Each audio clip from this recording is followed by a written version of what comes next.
Shalom Bapak dan Ibu yang terkasih dalam nama Tuhan kita Yesus Kristus. Kita bersyukur untuk segala karya Tuhan. Sampai hari ini Tuhan tetap pelihara kehidupan kita. Kita mau beribadah kepada Tuhan, memuliakan namanya. Sama-sama kita bersaat teduh jenak di hadapan Tuhan. Saat teduh dimulai.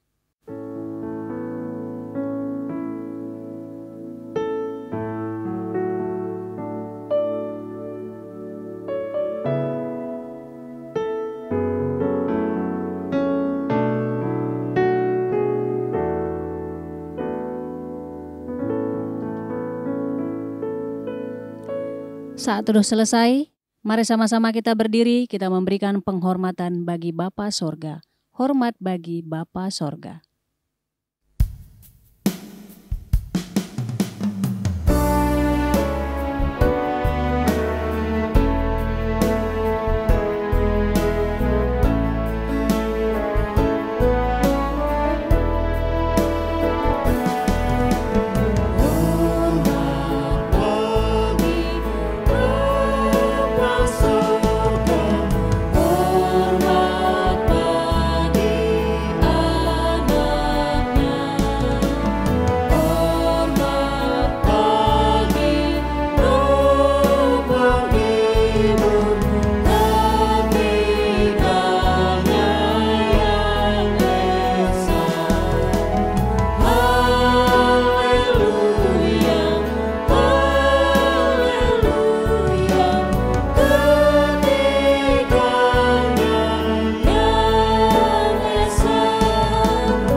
Mari kita berdoa. Pertolongan kita di dalam ibadah ini, biarlah jadi di dalam nama Bapa, di dalam nama Putra, dan di dalam nama Roh Kudus. Haleluya. Amin. Haleluya, terpujilah nama Tuhan. Mari sama-sama kita naikkan pujian baginya. Kita katakan, Yesus kami puja. Yesus kami datang ke hadapan-Mu, mau memuji Engkau, menyembah Engkau, sebab Engkau adalah Raja dari segala raja.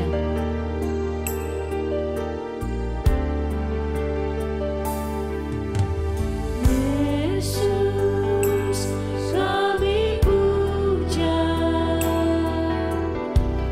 kami sembah sebagai Raja, berdiri di tengah kami, ditinggikan dan dipuji. Yesus kami puja, Yesus kami puja, kami sembah sebagai Raja, berdiri di tengah kami, ditinggikan dan dipuji.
Bapak dan Ibu dipersilahkan untuk duduk kembali.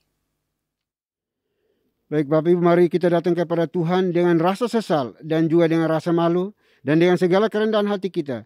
Mari kita mengakui akan dosa-dosa kita di hadapan Tuhan yang Maha Tahu. Mari kita berdoa.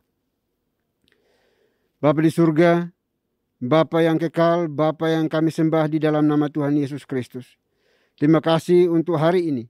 Kami masih diizinkan hidup dan bernapas sehingga kami boleh ada di dalam ibadah ini. Oleh itu sebelum jauh melangkah di dalam menyembah memuji Engkau hari ini, kami datang di hadapan-Mu memohon belas kasihan pengampunan yang datang daripadamu atas setiap dosa, kesalahan yang kami buat, kebobrokan, kenajisan, pemberontakan, ketidaksetiaan kami, kemunafikan kami di hadapan. Kami tahu yang benar, namun seringkali kami lalai melakukannya. Kami miss target dari apa yang Tuhan mau dalam hidup kami. Oleh itu kami mohon ya Bapa, ampuni kami, kasihani kami sebagai ciptaan yang terbatas, yang memohon belas kasihan-Mu ya Tuhan. Terima kasih Bapa, terima kasih Tuhan. Dosa kesalahan yang kami buat kepada orang tua kami, anak-anak kami, suami istri, pimpinan bawahan kami, rekan-rekan sepelayanan sekerja kami, orang-orang yang ada di sekitar kami, yang berrelasi dengan kami, dan kami telah menyakiti mereka. Terlebih kepadamu kami mohon, ampuni kami, kasihani kami. Jangan biarkan kami larut di dalam intimidasi iblis, bahwa kami orang-orang binasa, karena kami percaya bahwa Tuhan Yesus telah mati satu kali untuk selama-lamanya. Darahnya cukup dan mampu untuk menyucikan, menguduskan, mengampuni setiap dosa, kesalahan, kejahatan yang kami akui di hadapan. Terima kasih Bapa, terima kasih Tuhan. Ini doa kami, doa yang jauh dari sempurna. Kami serahkan ke dalam tangan kasih-Mu. Biarlah Tuhan yang akan memulihkan kami, menyempurnakan akan setiap permohonan kami, pengakuan kami di hadapan Tuhan yang Maha Tahu. Terima kasih Bapa, terima kasih Tuhan. Hanya di dalam Kristus Yesus, Tuhan dan Juru Selamat kami berdoa dan memohon ampun. Haleluya. Amin. Baik Bapak Ibu, kita akan masuk dalam berita pengampunan dosa.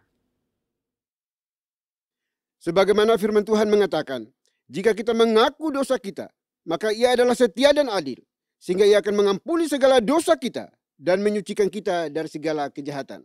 Selaku pelayan Tuhan Yesus Kristus, saya memberitahukan bahwa Tuhan telah mengampuni setiap kita yang mengaku dosa-dosanya di hadapan Tuhan dalam nama Bapa, Putra, dan Roh Kudus. Amin. Bapak dan Ibu saya undang untuk berdiri. Bersama dengan gereja-gereja segala abad dan sepanjang zaman, mari menyatakan komitmen iman dengan hati, lidah, dan bibir kita dengan mengikrarkan pengakuan iman rasuli. Aku percaya kepada Tuhan, Bapa yang Maha Kuasa, Khalik langit dan bumi, dan kepada Yesus Kristus, Anaknya yang tunggal Tuhan kita, yang dikandung dari Roh Kudus, lahir dari anak darah Maria, yang menderita sengsara di bawah pemerintahan Pontius Pilatus, disalibkan, mati dan dikuburkan, turun ke dalam kerajaan maut. Pada hari yang ketiga, bangkit pula dari antara orang mati, naik ke sorga, duduk di sebelah kanan Tuhan, Bapa yang Maha Kuasa. Dan dari sana Ia akan datang untuk menghakimi orang yang hidup dan yang mati. Aku percaya kepada Roh Kudus, gereja yang kudus dan am, persekutuan orang kudus, pengampunan dosa, kebangkitan tubuh, dan hidup yang kekal. Amin. Bapa dan Ibu dipersilakan untuk duduk kembali. Haleluya, mari kita terus bersorak-sorai bagi nama Tuhan. Kita naikkan pujian baginya, Ketiga yang Esa.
Shalom Bapak dan Ibu yang terkasih dalam nama Tuhan kita, Yesus Kristus. Saya mengundang untuk berdiri. Saya akan membawakan Mazmur Tuhan yang diambil dari nomor 49, ayat 6 sampai dengan 13. Mengapa aku takut pada hari-hari celaka pada waktu aku dikepung oleh kejahatan pengejar-pengejarku? Mereka yang percaya akan harta bendanya dan memegahkan diri dengan banyaknya kekayaan mereka. Tidak seorang pun dapat membebaskan dirinya atau memberikan tebusan kepada Tuhan ganti nyawanya. Karena terlalu mahal harga pembebasan nyawanya dan tidak memadai untuk selama-lamanya. Supaya ia tetap hidup untuk seterusnya dan tidak melihat lubang kubur. Sungguh akan dilihatnya. Orang-orang yang mempunyai hikmat mati, orang-orang bodoh dan dungu pun binasa bersama-sama dan meninggalkan harta benda mereka untuk orang lain. Kubur mereka ialah rumah mereka untuk selama-lamanya. Tempat kediaman mereka turun-temurun.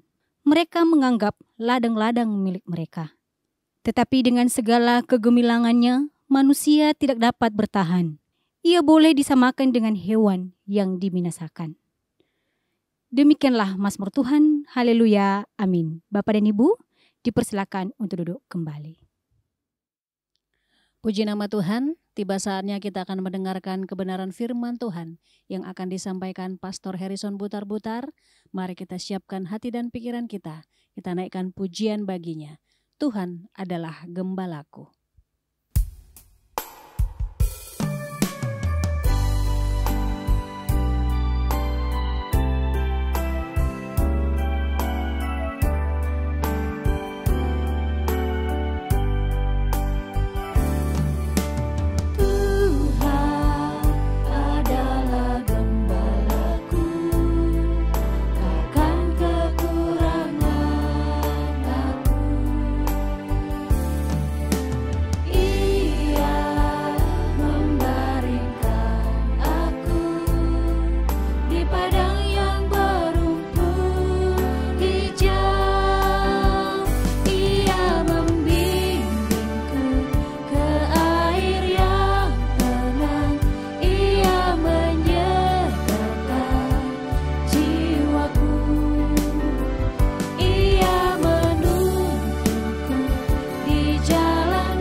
Sebab Engkau besertaku. Aku tidak takut bahaya, sebab Engkau besertaku. Gadamu dan tongkatmu, itulah yang menghibur aku. Ia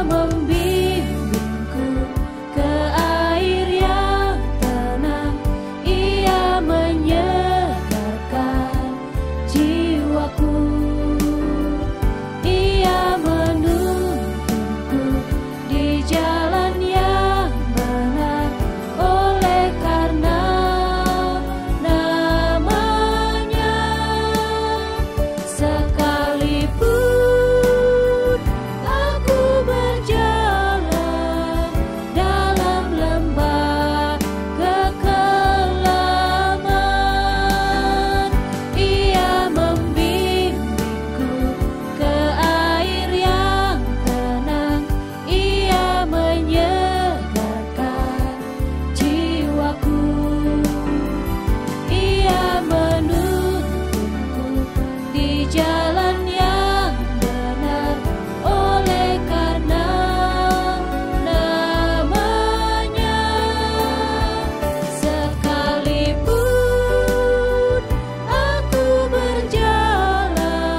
Shalom Bapak dan Ibu yang terkasih dalam nama Tuhan kita Yesus Kristus.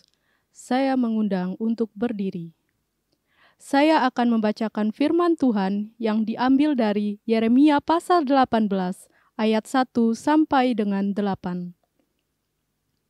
Firman yang datang dari Tuhan kepada Yeremia bunyinya, "Pergilah dengan segera ke rumah tukang periuk. Di sana aku akan memperdengarkan perkataan-perkataanku kepadamu. Lalu pergilah aku ke rumah tukang periuk, dan tampaklah ia sedang bekerja dengan pelarikan. Apabila bejana yang sedang dibuatnya dari tanah liat di tangannya itu rusak, maka tukang periuk itu mengerjakannya kembali menjadi bejana lain menurut apa yang baik pada pemandangannya. Kemudian datanglah firman Tuhan kepadaku bunyinya, masakan aku tidak dapat bertindak kepada kamu seperti tukang periuk ini, hai kaum Israel? Demikianlah firman Tuhan, sungguh seperti tanah liat di tangan tukang periuk, demikianlah kamu di tanganku, hai kaum Israel. Ada kalanya aku berkata tentang suatu bangsa dan tentang suatu kerajaan, bahwa aku akan mencabut, merobohkan, dan membinasakannya. Tetapi apabila bangsa yang terhadap siapa aku berkata demikian, telah bertobat dari kejahatannya, maka menyesallah aku, bahwa aku hendak menjatuhkan malapetaka yang kurancangkan itu terhadap mereka. Demikianlah firman Tuhan. Haleluya. Amin. Bapak dan Ibu dipersilahkan untuk duduk kembali. Shalom Bapak Ibu yang kasih Tuhan, hari ini kita akan mendengarkan firman Tuhan. Dan sebelumnya kita memohon pertolongan Tuhan, sehingga kita dapat mengerti dan melakukannya dalam hidup kita sehari-hari. Mari kita berdoa. Bapa di dalam surga, kami mengucapkan syukur kami diberikan kesempatan untuk mendengarkan firman Tuhan. Biarlah anugerah-Mu yang memampukan kami untuk mengerti kebenaran firman ini, dan kami dapat melakukannya juga di dalam anugerah Tuhan. Jauhkanlah kami dari yang jahat, jauhkanlah kami dari semua yang tidak dari Tuhan, dan biarlah kami sungguh-sungguh mengerti, bahkan juga berkomitmen untuk melakukannya. Dalam nama Yesus kami berdoa dan menyerahkan pemberitaan firman pada hari ini ke dalam tangan Tuhan. Amin. Bapak Ibu yang kasih Tuhan, kita hari ini akan membahas satu tema, yaitu Tuhan membentukku menjadi indah, yang terambil dari perikop Yeremia 18 ayat 1 sampai 8. Saya ulangi. Tuhan membentukku menjadi indah.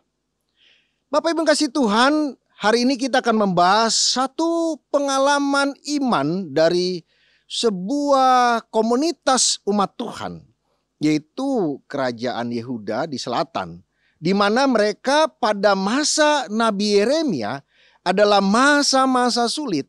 Kenapa? Karena Yeremia menyampaikan berita dari Tuhan bahwa bangsa ini akan masuk dikalahkan oleh musuh, dan kemudian mereka akan dibuang menjadi bangsa yang dijajah oleh bangsa lain. Dalam konteks ini, kerajaan Yehuda dijajah oleh bangsa Babel di bawah pemerintahan Nebukadnezar. Dan pada pasal 18 ini, Yeremia menyampaikan kembali pernyataan firman Tuhan bahwa Tuhan memberikan satu kesempatan. Tuhan memberikan sebuah kesempatan yang indah buat umatnya untuk berbalik dari yang salah atau yang jahat itu, untuk menerima pengampunan dari Tuhan dan juga mendapatkan pemulihan dari Tuhan. Tapi kita mau belajar secara singkat dan jelas tentang apa yang mau disampaikan Yeremia dalam Yeremia 18 ayat 1 sampai 8 yang sudah dibacakan dalam pembacaan firman Tuhan. Pertama, Yeremia diminta Tuhan, diperintahkan Tuhan untuk datang ke rumah tukang periuk. Menarik sekali di sana. Kok Yeremia seorang nabi Tuhan yang besar justru disuruh Tuhan ke sebuah rumah di mana di sana bukan seorang pembesar, bukan seorang yang hebat, bukan seorang yang besar, yang luar biasa, yang punya prestasi yang menakjubkan, tidak. Tapi Yeremia diminta Tuhan untuk datang ke rumah seorang tukang periuk. Di sana dia diminta Tuhan untuk menangkap apa yang mau Tuhan sampaikan melalui pekerjaan atau apa yang dilakukan tukang periuk, dan itu harus ditangkap dan dimaknai oleh Yeremia sebagai pemaknaan rohani yang mulia dari Tuhan untuk disampaikan kepada umat Tuhan. Jadi Yeremia ke sono tidak hanya melihat-lihat, kemudian tidak ada kerjaan, kemudian dia saya cuma taat aja sama Tuhan, ya Tuhan suruh ke sono ya saya ke sana, tidak. Tapi dia diminta untuk belajar, ada pemaknaan mulia, ada pesan-pesan indah yang Tuhan mau sampaikan ketika dia sampai di sana dan masuk ke rumah seorang tukang periuk. Di sana Yeremia diminta belajar dari pertama, tanah atau tanah liat yang akan dibentuk oleh tukang periuk. Bapak Ibu kasih Tuhan, Yeremia diajar Tuhan. Di rumah tukang periuk, dia melihat bagaimana tanah itu dibentuk oleh tukang periuk. Tetapi kita bahas dulu esensi dari tanah itu. Bukankah tanah tidak begitu penting jika dia tidak berjumlah banyak? Ya bahkan penting sekali kalau kita berpijak di tanah, Pak. Iya, kalau tanah itu berjumlah banyak dalam kesatuan yang besar dan kemudian dia dibentuk menjadi sesuatu yang mendatangkan kebaikan bagi manusia, yaitu menjadi jalan, menjadi tempat untuk menapak dan segala macam. Tetapi kalau tanah dalam bentuk kecil atau satuan tidak punya makna apa-apa. Boleh dikatakan dengan bahasa yang lebih halus, tanah dalam konteks ini hanya sesuatu yang berfungsi minimal. Dia hanya berfungsi minimal, tidak maksimal, tidak, atau bahasa yang lebih bagus, tidak optimal, tidak mendatangkan kemanfaatan yang begitu luar biasa kalau dia tidak berjumlah besar. Jadi Yeremia diminta Tuhan menyampaikan kepada umat Tuhan bahwa sebenarnya di hadapan Tuhan mereka adalah seperti tanah liat di tangan seorang tukang periuk. Yaitu dari sesuatu yang tidak bernilai optimal atau bernilai minimal menjadi sesuatu yang bernilai optimal. Jadi dengarkan baik-baik. Saudara dan saya dari pelajaran ini ingin mengatakan Yeremia melalui pernyataan firman Tuhan bahwa jangan kamu lagi bermegah. Hai umat Tuhan, bukankah kesempatan atau fase mereka dijajah dan diizinkan Tuhan untuk dijajah oleh bangsa lain menjadi sebuah fase buat umat Tuhan untuk belajar memahami esensi diri mereka. Bukan orang yang hebat, bukan bangsa yang hebat. Semua mereka hebat karena ada sang tukang periuk. Mereka menjadi hebat karena ada Tuhan bersama mereka. Tapi dengarkan baik-baik, kalau Tuhan mengizinkan atau meninggalkan mereka, maka mereka hanyalah seonggok tanah liat yang tidak punya nilai atau bernilai minimal. Itu udah bahasa yang sangat halus. Bernilai minimal. Sangat minimal, mereka tidak berfungsi apa-apa. Bahkan dalam konteks kebangsaan, mereka hanya menjadi budak, mereka hanya menjadi orang-orang yang dihina, disuruh, diperintah, dan menjadi punya strata ekonomi, strata sosial yang sangat rendah dibanding suku-suku bangsa lain di zaman itu.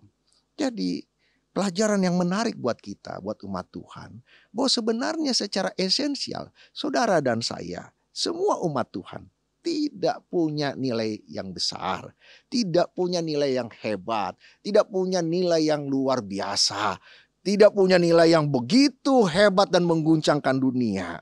Dan jangan sombong, jangan bermegah, jangan pernah merasa engkau paling hebat.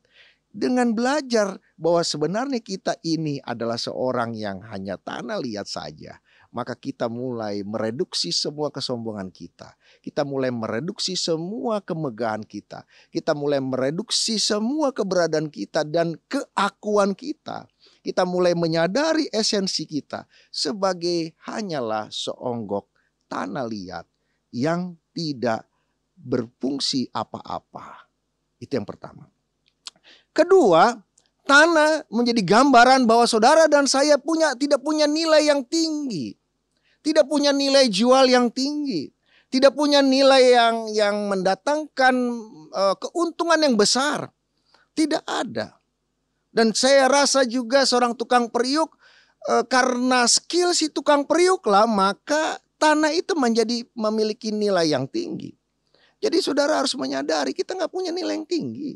Kita tidak punya value yang begitu hebat bahwa saya ini adalah pribadi yang luar biasa tanpa Tuhan. Hati-hati, dengar baik-baik. Kalau saudara sudah mulai berjalan tanpa Tuhan, saudara sudah mulai merasa paling hebat, saudara sudah merasa paling bernilai, dan seakan-akan tanpa saudara, maka sebuah peristiwa, sebuah komunitas, sebuah keadaan tidak bernilai apa-apa. Dengar baik-baik. Saudara sedang menilai diri saudara terlalu tinggi.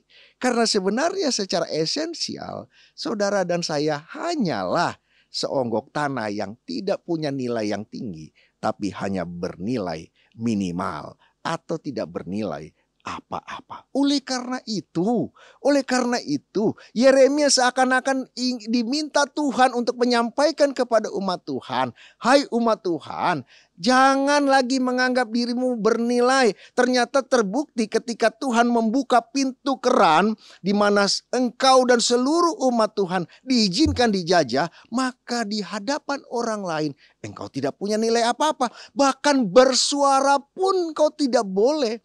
Karena umat yang dibawa jajahan bangsa lain tidak punya hak untuk menyatakan suaranya. Tidak boleh membantah, jangankan pemerintahnya, membantah tuan di rumahnya saja tidak boleh.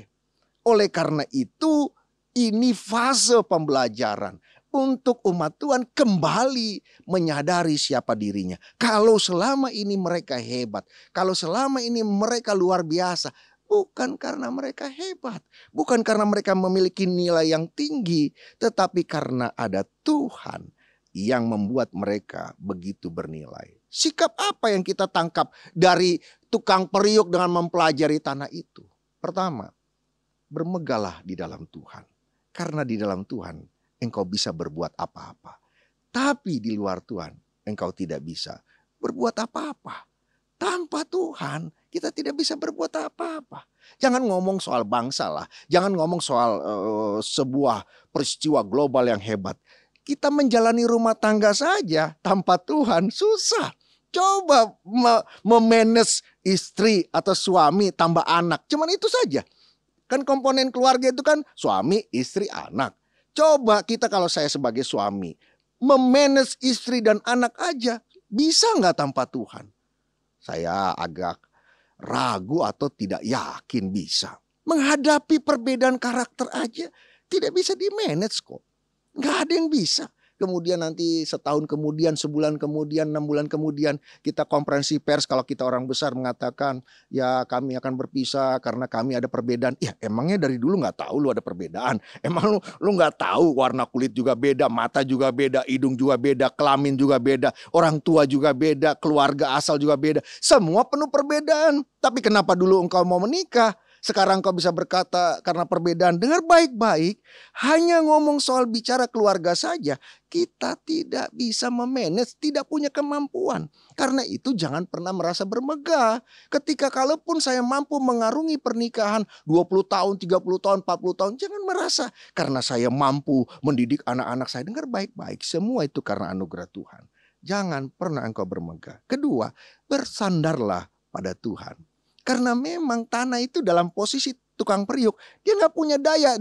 Oh saya mau jadi begini, nggak punya hak. Nggak ada itu hak seperti itu. Masa tanah bilang saya mau begini, saya mau dimencongin ke kiri, saya mau dimencongin ke kanan. Waktu dibentuk sama tukang periuk, nggak ada hak, tidak ada daya sama sekali. Bersandarlah penuh kepada Tuhan. Jangan bersandar sama manusia, jangan bersandar sama orang lain. Orang lain itu nggak bisa dipercaya. Yang bisa dipercaya hanya Tuhan. Yang betul-betul faithful, yang betul-betul setia tuh hanya Tuhan. Suami kita pun juga nggak 1000% setia.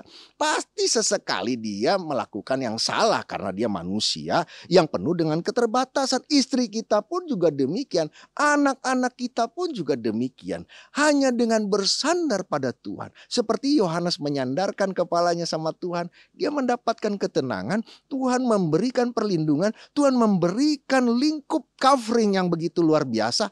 itu apa? Damai dan sejahtera. Sehingga kita menjalani hidup itu dengan tentram. Kalau bahasa orang Jawa, tentram, nyaman. Walaupun ada pertengkaran, tetapi dia bisa memaknai itu dengan baik. Bahwa di dalam kasih itu ada sikap mengampuni, ada sikap memaklumi. Bukan berarti yang dosa dimaklumi, bukan. Tapi ada pengampunan di sana. Sehingga umat Tuhan yang bersandar sama Tuhan, sebagaimana tanah di tangan tukang periuk, maka dia akan menjadi bernilai optimal, bernilai luar biasa. Itu yang pelajari dari tanah. Kemudian Yeremia juga diminta belajar dari si tukang periuk. Tukang periuk itu yang benar-benar tukang periuk ya, bukan tukang pecahin periuk begitu ya. Yang benar-benar tukang periuk sejati, dia pasti punya konsep atau punya komitmen atau punya gambaran atau punya target atau punya pencapaian di dalam hati dan pikiran dan gerak motoriknya, bahwa dia harus membuat, menciptakan, yashar itu membentuk sesuatu yang baik, di mana dia pasti berkomitmen bagaimana yang saya bentuk dari tanah yang minimal ini, berfungsi minimal, bernilai minimal ini, menjadi sesuatu yang berfungsi optimal dan bernilai optimal. Dengar baik-baik. Di tangan Tuhan yang sangat hebat itu, Tuhan lebih daripada tukang periuk. Nanti bisa baca di dalam Yeremia 18 ayat 4. Saudara akan menemukan hati Bapa. Hati Bapa itu lebih dari seorang tukang periuk. Kalau tukang periuk bisa melakukan itu, aku Tuhanmu pasti akan melakukan lebih dari seorang tukang periuk. Kalau kau misalnya pun berdosa, kalaupun engkau cacat di hadapan Tuhan dan di hadapan manusia dalam perjalanan hidupmu, tetapi aku tukang periuk, aku lebih dari tukang periuk. Aku akan membentukmu menjadi baik dan menjadi indah. Dengar baik-baik, inilah isi hati Bapa. Bahkan yang tadinya rusak bisa dibentuk menjadi sesuatu yang lebih indah lagi. Lebih indah lagi. Selama dia bermegah dan bersandar kepada Tuhan. Kalau keluarga kita terguncang, kalau usaha kita terguncang, kalau bisnis kita terguncang, kalau studi kita berguncang, kalau apapun yang kita jalani di dalam relasi kita dengan manusia lain terguncang, terganggu, mengalami kecacatan, mengalami konflik. Dengar baik-baik. Jangan engkau datang kepada siapapun. Datanglah kepada sang tukang periuk itu.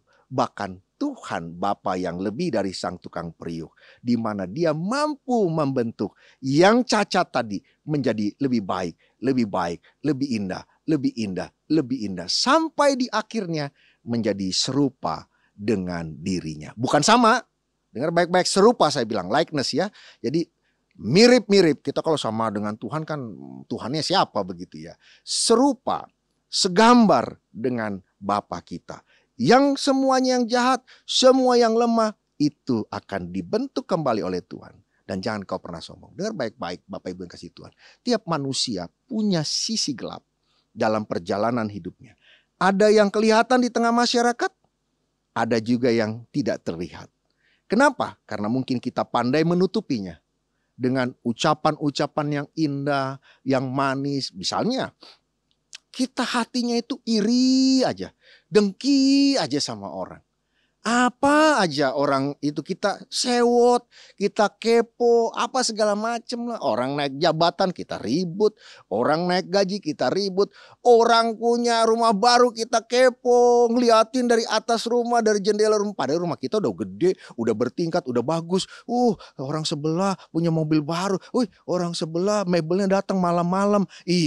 Itu pasti tuh orang tuh takut diomongin, makanya mebelnya datangnya malam-malam. Padahal memang yang kirimnya itu terlambat kirim, jadi datangnya malam-malam. Tapi kita pikirannya negatif, kita bilang mebel itu datang malam-malam karena yang rumah itu tidak ingin diomongin atau ya pengen pura-pura rendah hati begitu. Tapi itulah pikiran orang yang selalu negatif thinking, selalu memikirkan dari sudut pandang yang tidak baik. Tapi anak Tuhan tidak boleh demikian. Kalau dia sudah bersandar sama Tuhan, bermegah sama Tuhan, biar dibentuk sama Tuhan. Di dalam proses itu, di dalam proses di mana dibentuk menjadi yang baru, dengar baik-baik, dia akan mengalami suatu perubahan yang begitu signifikan. Mungkin dinamai atau dimaknai sebagai sebuah kesakitan. Seperti yang dialami umat Tuhan di tanah pembuangan di Babel itu. Dia dihina, tidak punya hak bersuara, harus mengikuti penjajahnya. Dia menjadi strata sosial ekonomi yang rendah di hadapan suku-suku yang lain di bangsa Babel itu. Tetapi itu sebuah fase supaya mereka tahu pembentukan dari Tuhan itu adalah baik. Walaupun sakit. Karena harus mengalami perubahan bentuk, dan perubahan bentuk. Tetapi dengarkan baik-baik. Dari sang tukang periuk selalu ada keinginan dan komitmen untuk menjadikan tanah tersebut menjadi lebih baik. Yang terakhir kita mau belajar. Dalam konteks rohani. Nanti bisa baca di ayat ke-6-8. Mulai Yeremia diajar Tuhan untuk menyampaikan lebih dari seorang tukang periuk. Kalau tukang periuk tadi dianggap sebagai jembatan pemikiran yang dipakai Tuhan untuk menggambarkan bagaimana Tuhan mampu membentuk dan lebih dari tukang periuk. Tapi ketika masuk ayat 6-7-8, Yeremia diajak ke dalam tahap yang sangat spiritual. Lebih dari seorang tukang periuk. Bahwa Tuhan tidak persis sama dengan tukang periuk. Kenapa? Karena Tuhan mau membentuk kembali umat Tuhan. Asalkan umatnya bertobat. Nanti baca di Yeremia 18 ayat 6-8. Yeremia diminta Tuhan menyampaikan kepada umatnya. Hai kamu umat Tuhan, asalkan kamu bertobat. Mau menyesali perbuatanmu. Tuhan itu akan membentukmu. Jadi Tuhan gak mau asal-asalan. Tuhan bukan Tuhan yang murahan. Tuhan bukan Tuhan yang segampang-gampangnya. Tuhan bukan Tuhan yang gak ada kerjaan. You gak mau bertobat, kamu gak mau bertobat, saudara tidak mau bertobat, siapapun kemudian dibentuk sama Tuhan. Tuhan bukan Tuhan yang murahan. Tuhan itu Tuhan yang sangat suci dan mulia. Oleh karena itu, Yeremia diminta Tuhan menyampaikan kepada umatnya, umat Tuhan dengarkan baik-baik.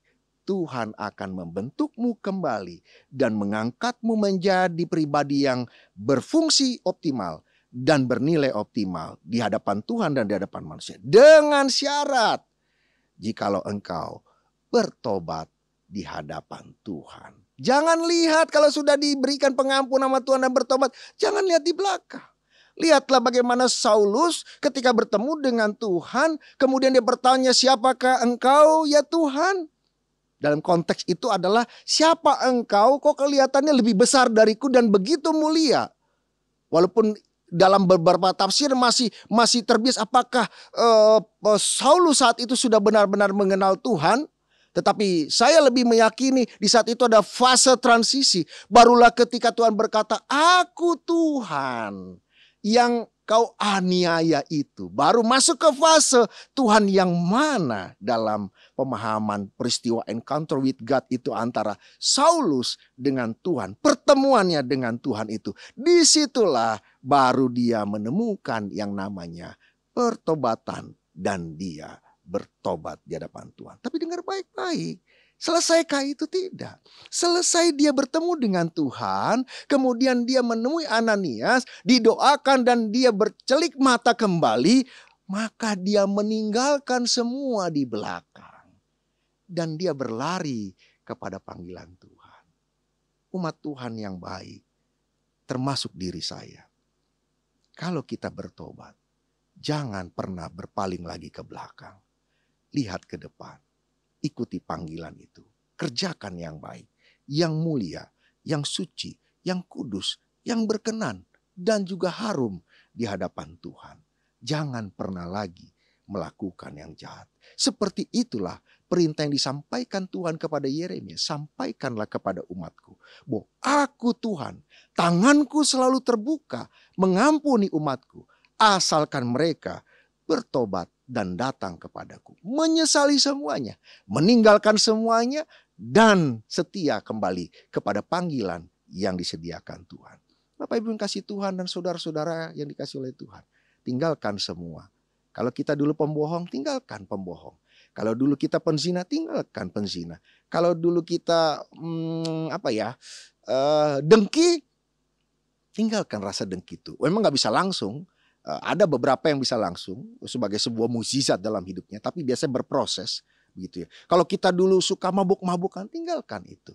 Kalau dulu kita suka menghambur-hamburkan harta, kemudian kita berjudi, kita mabuk, kita main perempuan, ini biasanya dianggap tiga serangkai ini dosa yang selalu deket-deketan katanya. Saya nggak tahu juga apakah orang mabuk pasti berjudi, apakah orang berjudi pasti main perzinahan, atau tiga-tiga ini menjadi satu. Tapi banyak orang meyakini demikian. Tinggalkan itu, tapi tidak cukup di sana.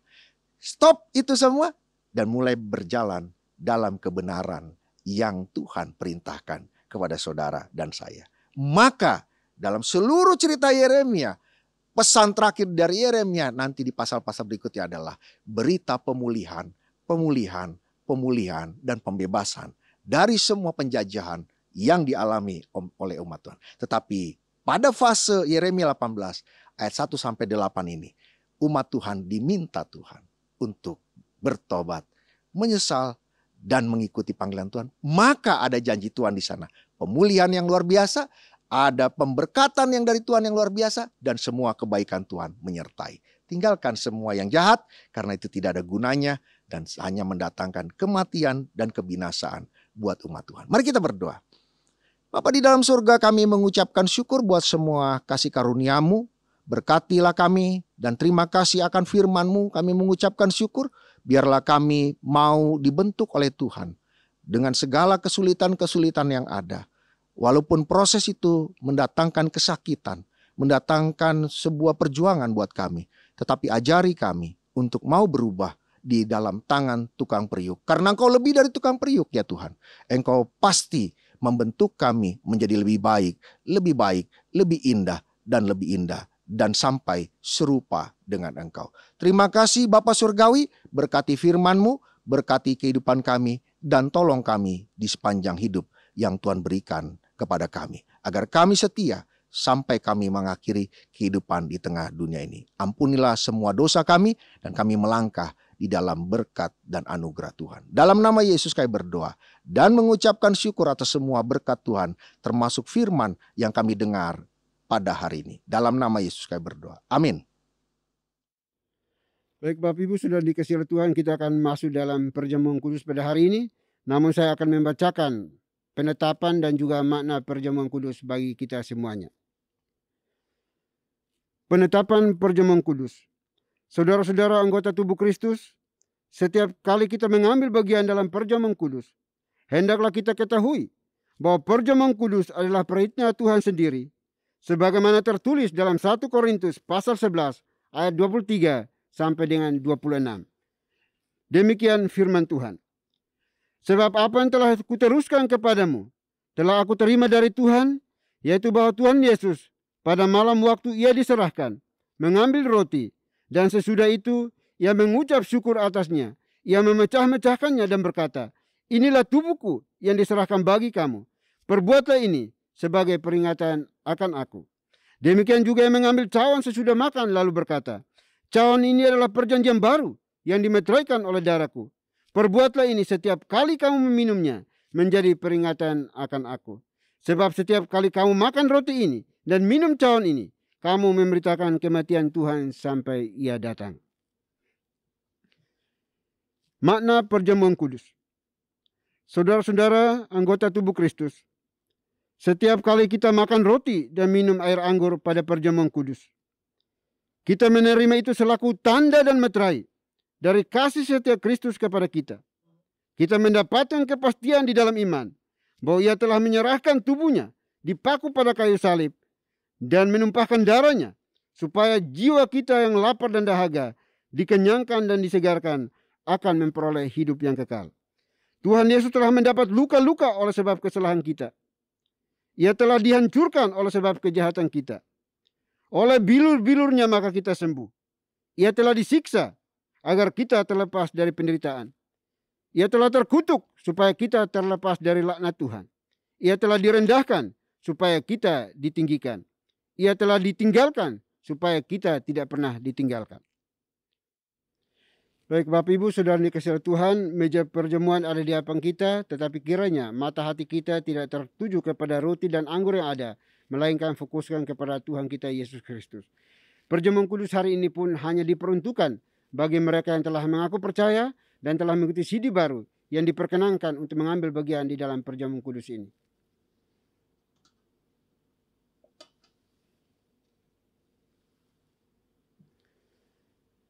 Roti melambangkan tubuh Kristus yang dipecah-pecahkan untuk menjadi pendamaian yang sempurna untuk menebus segala dosa kita.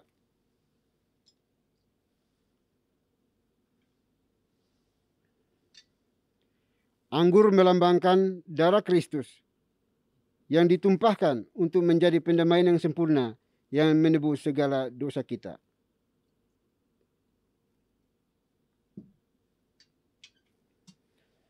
Mari kita berdoa.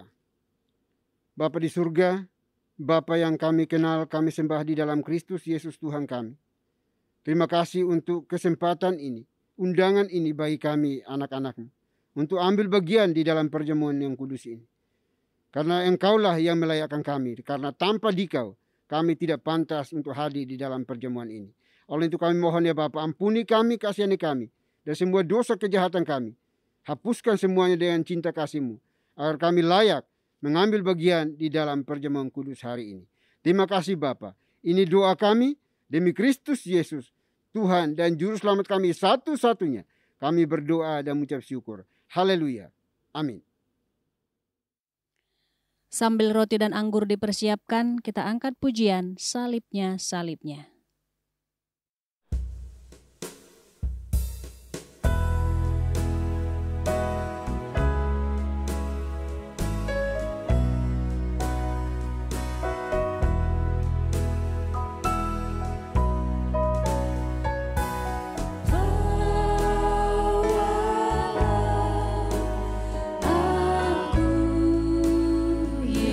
Yesus,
Baik Bapak Ibu, mari kita berdiri dan mengangkat tangan kanan kita ke kepala kita masing-masing yang sudah memegang roti.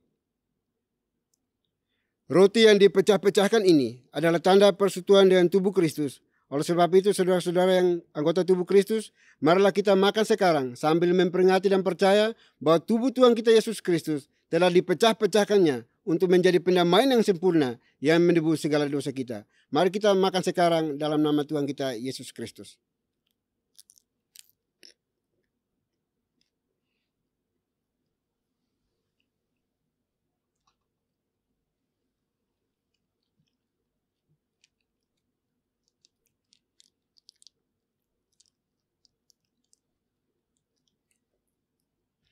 Kembali kita mengangkat tangan kanan kita ke kepala kita masing-masing yang telah memegang anggur. Cawan minum yang kita pakai untuk mengucap syukur ini adalah tanda persekutuan dengan darah Kristus. Oleh sebab itu, saudara-saudara anggota tubuh Kristus, marilah kita minum sekarang sambil memperingati dan percaya bahwa darah Tuhan kita Yesus Kristus telah dicurahkannya untuk menjadi pendamaian yang sempurna yang menebus segala dosa kita. Mari kita minum sekarang dalam nama Tuhan kita Yesus Kristus.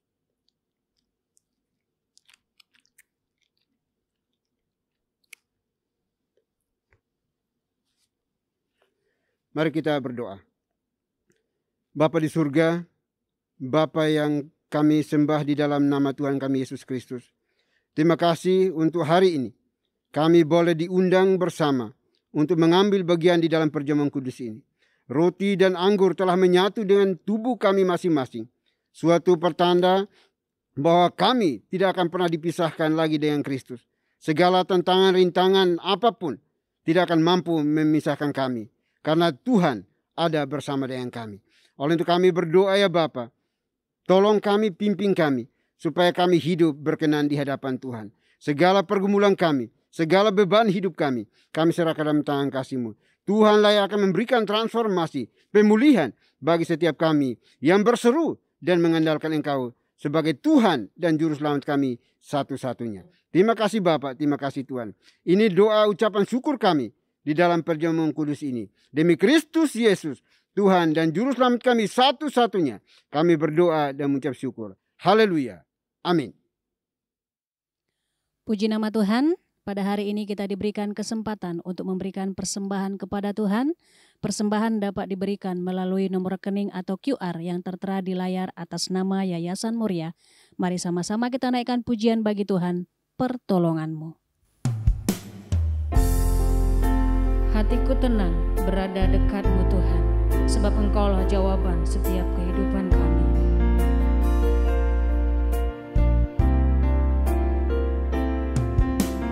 Hatiku tenang berada dekat-Mu, Kaulah jawaban hidupku.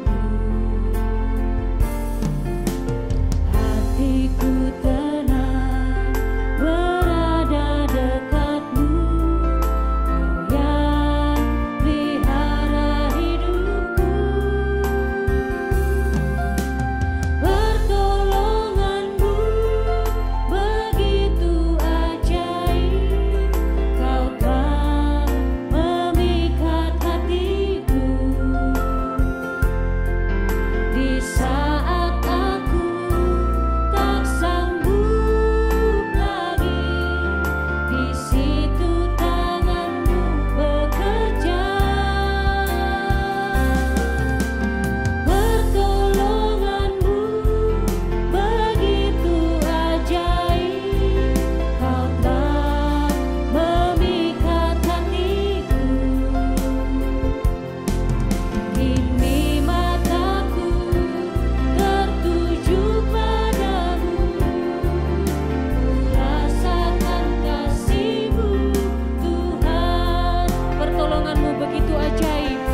Baik Bapak Ibu sudah dikasih oleh Tuhan, kita akan masuk dalam doa syafaat. Doa syafaat akan diakhiri dengan doa Bapa kami.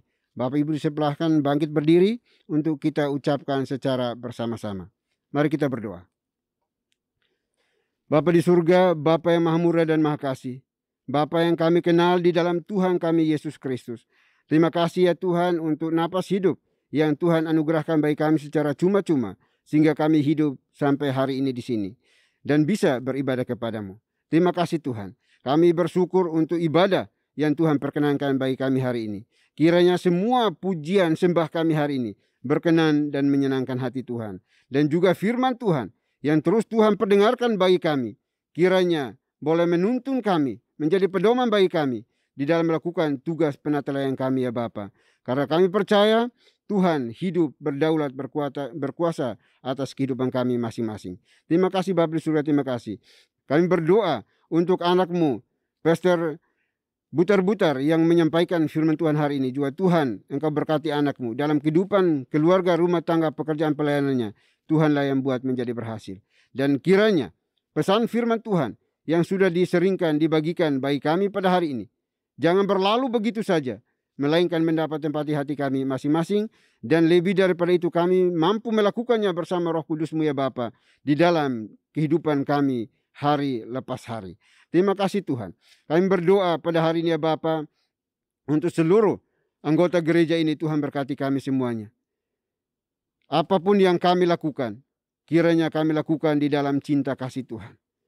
Tolong kami ya Bapa, supaya kami terus bergandengan tangan bersama di dalam melakukan segala sesuatu yang berkenan di hadapan Tuhan.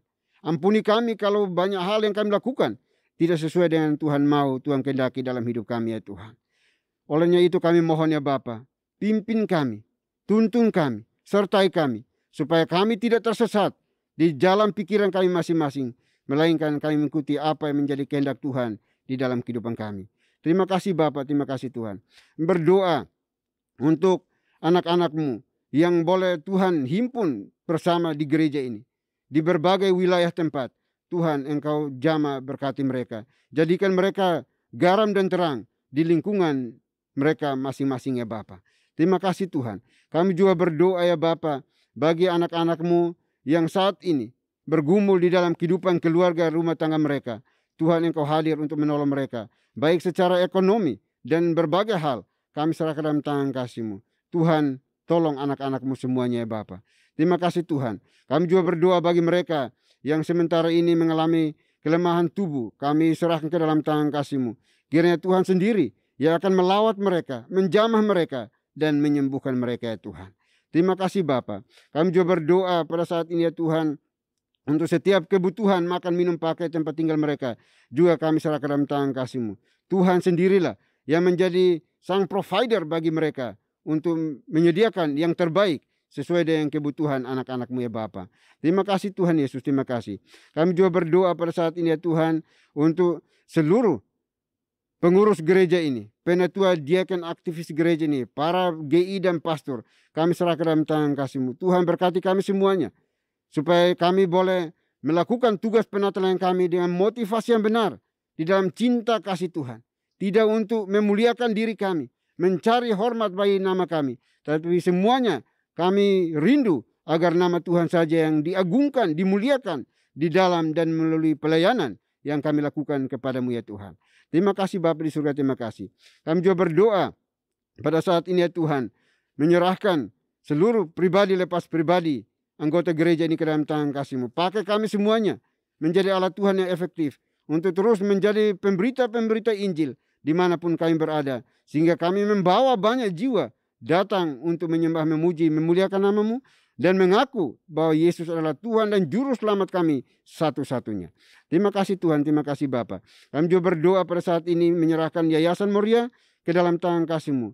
Tuhan berkati yayasan ini yang dengan sukacita menopang menolong setiap pekerjaan pelayanan Tuhan secara holistik di dalam pelayanan ini. Tuhan berkati, terutama juga di dalam gereja ini yang menolong banyak anggota gereja, banyak pelayan Tuhan. Tuhan berkati mereka, para pengurusnya, apapun yang mereka kerjakan, usahakan, Tuhan buat menjadi berhasil.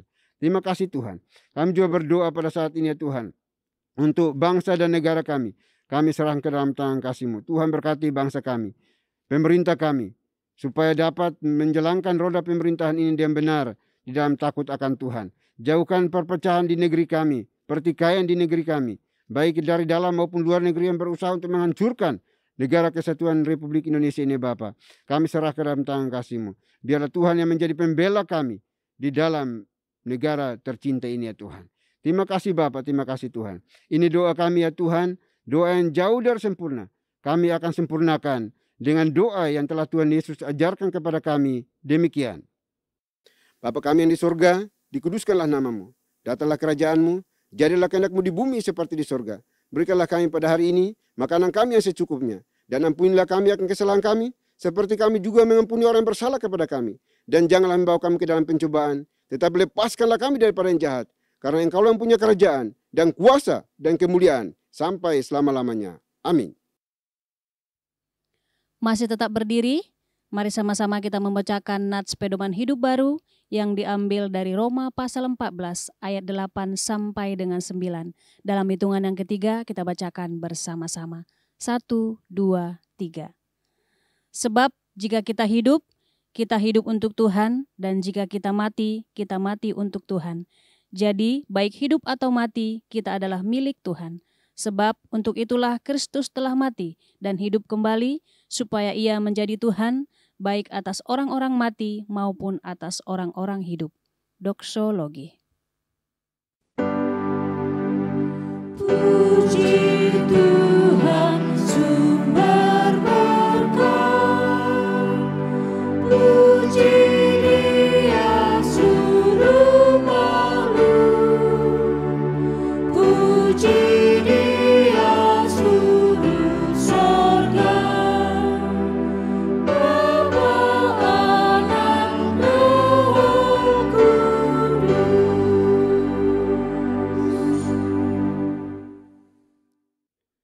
Bapak Ibu Saudara dikasih Tuhan, kita akan mengakhiri ibadah kita hari ini. Kita akan melanjutkan pekerjaan pelayan kita sepanjang hari ini. Namun jangan lupa pesan firman Tuhan yang sudah disampaikan bagi kita semuanya. Persiapkan hati kita dan terimalah berkat Tuhan.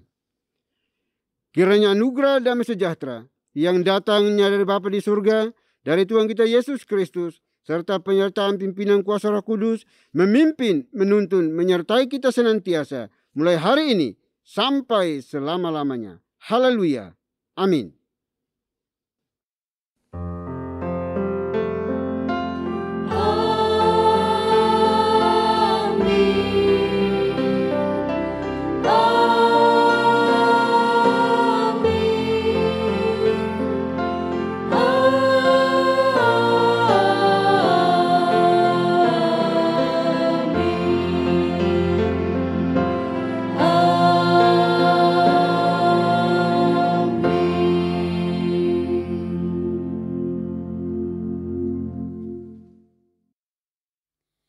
Puji nama Tuhan, ibadah kita hari ini telah selesai.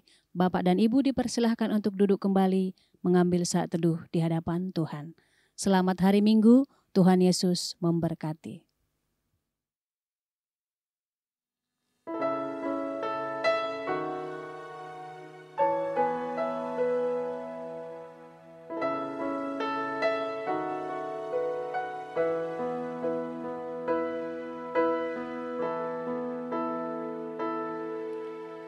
Hide me now under your wings. Cover me within your mighty hand.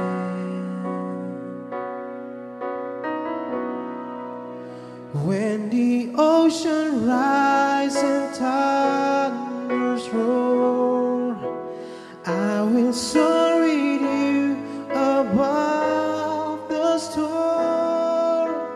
Father, you are king over the flood.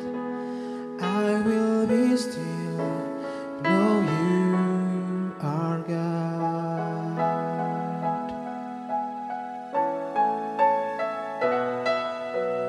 Father, soul. In Christ alone, know His power in quietness and trust. When the ocean rise and tide